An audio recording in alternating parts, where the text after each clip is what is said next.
Hello, this is Woody Collins, and it's another day of talking about the Congo. And I'm out here. It's not too cold today, but it's barely above 32. However, I'm just amazed that sometimes I see people running with shorts on, just a shirt, and I got on two layers. I decided to take one of the layers off, but but you're not here to hear me talk about what is going on or what's not going on.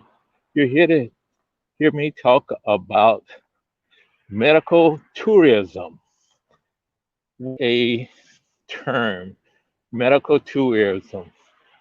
I could not believe it when I heard it. I thought, what is this? I thought it was like volunteerism, something like that. But what it is, it's actually when someone goes abroad to get medical work done.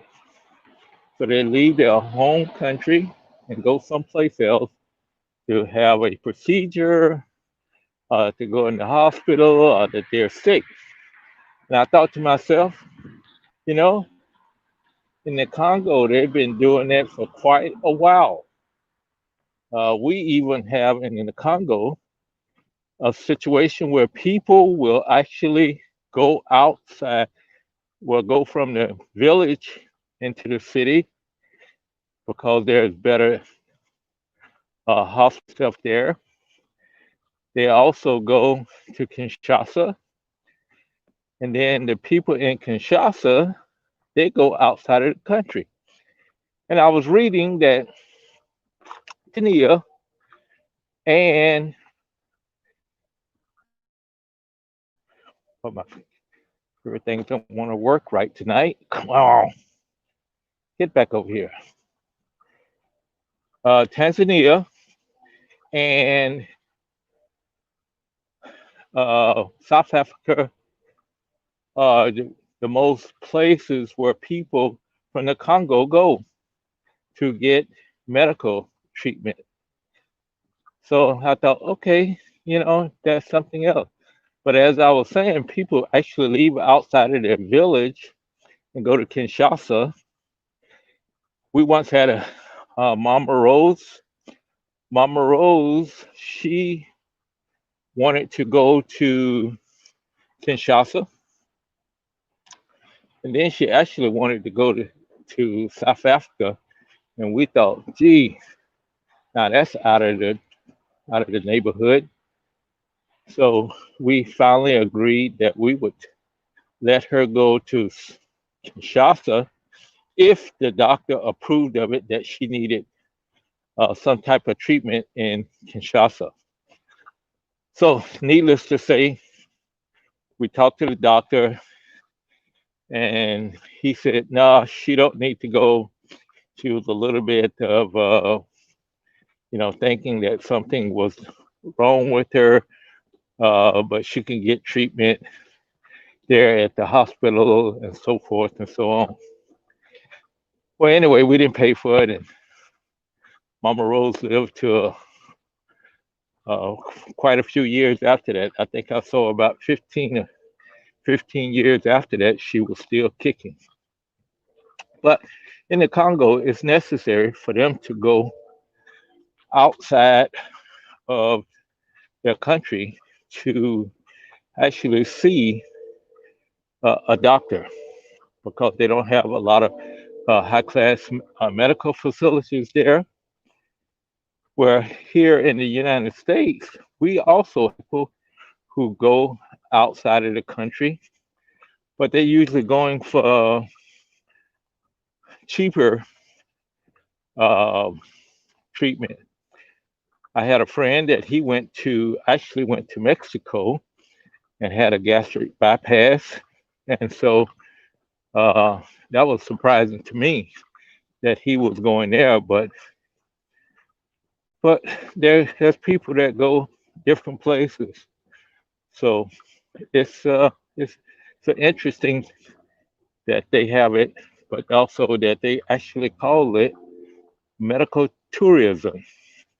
And I thought that's a nice way to say it, is that people are seeking medical care and they're going outside of the country either to get better medical care or at a cheaper price. So I just wanted to know, how about you? Have you ever thought about it or go to outside of the country for medical tourism? You know, uh, but I still can't. I still chuckle at that word, medical tourism. You're actually going out of the country for medical treatment. And it's not like a tourist.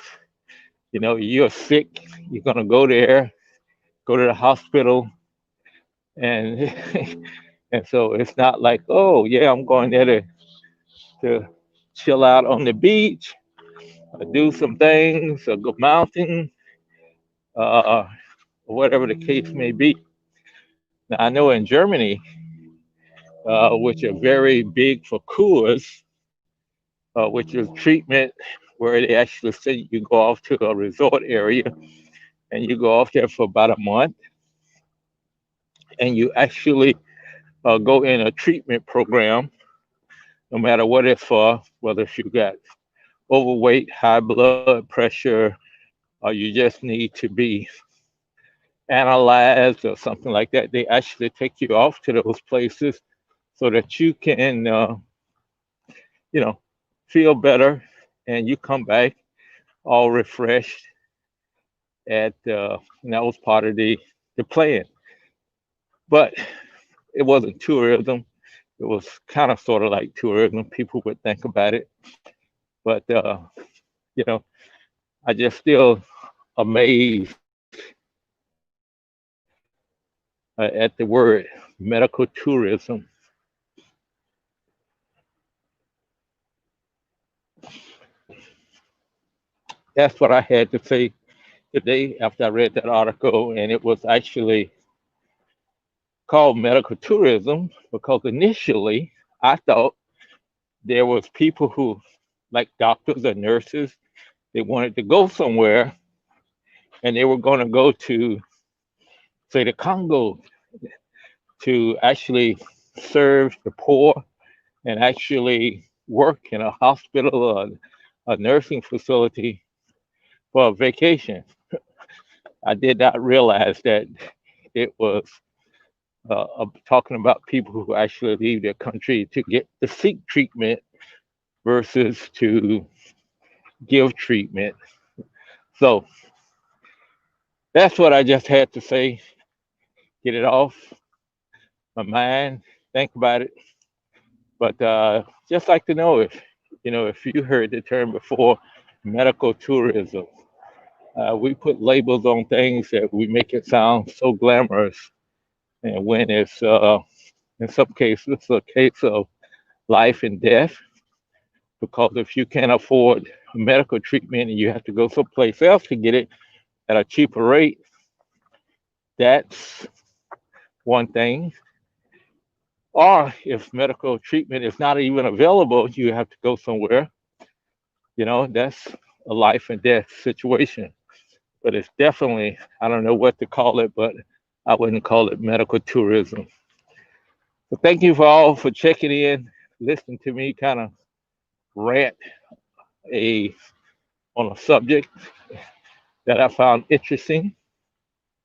Tomorrow, Saturday, we'll do Ask Me Anything. So please send in your questions that you may have on this. And hopefully the weather will be nice and I'll be outside again. Uh, Probably all bundled up, but that's okay. Uh, it's the snow is melting away, and but we're expecting maybe a chance of it tomorrow. But I hope it won't be too much. Thank you again. Take care.